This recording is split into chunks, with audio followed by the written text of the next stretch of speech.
With the last election cycle, several demographic shifts were made in local government. Local 5's Aaron Taylor traveled to Sturgeon Bay, where for the first time ever, 4 of the council's 7 seats are held by women.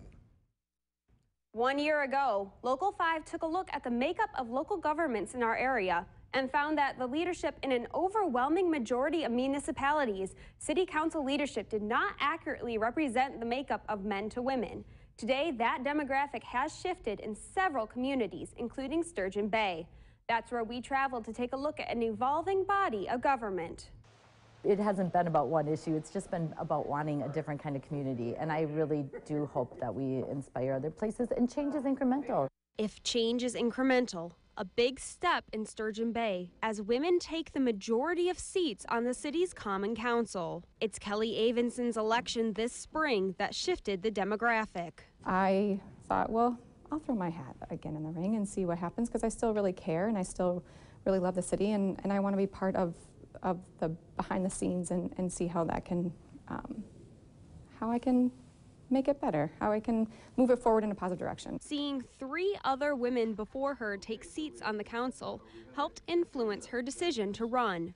It is difficult to be in the minority culturally, and to having Barb and Kelly this last year has been a game changer for me. And I think that is where you get to a tipping point where you have enough people around you that support you, and then it grows. Kelly Catarzoli, the newly elected city council president, was the first of this group of women on the council. When I moved here, 4.5 years ago, my city council was made up of all men.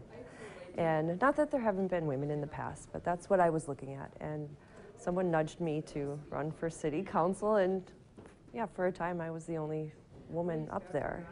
And I'm proud to see more. They're excited to see the shift in leadership. But if you ask the alderwomen, they'll say this demographic shift has less to do with gender and more to do with resolving issues. I think that Sturgeon Bay was really ready for more communication about issues and people asking more questions. You know, I don't know that it had to be women who were elected, but I think the candidates who were elected were running on that issue. You know, there's a kind of a feeling in the air, so to speak. We know because how things have been handled. And I think that just reading what my counterparts have said when they were campaigning, and having them speak before the council, I kind of know how they think. And so I think we'll be able to work well together. But even though they anticipate working well together, don't expect votes along gender lines. We don't all agree with each other, but that's great. I learned so much from the new perspectives of the new people on there, and I love the dialogue. And like I said, it might be a little messy at times, but that is so important to the process. Do we ever look at a group though of all men? Like for instance, the Plan Commission recently has been all male. Well, that's starting to look really odd to me, but I never think, well, they've made the decisions they've made because they're men. Even if they hope their gender will not overshadow the work they do, these representatives hope seeing women on the council will inspire others to take on leadership roles. It's very intimidating to come into a very male-dominated culture and be the new kid on the block. That's what people need to understand about the importance of seeing, for the first time, a majority of women on the city council.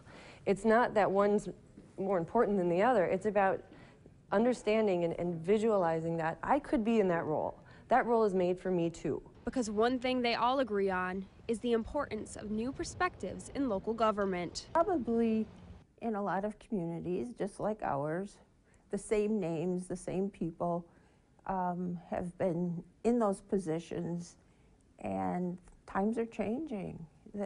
Younger people are becoming more vocal, they have ideas. It's important and imperative and beneficial to any organization to have fresh faces, fresh voices, fresh ideas coming in.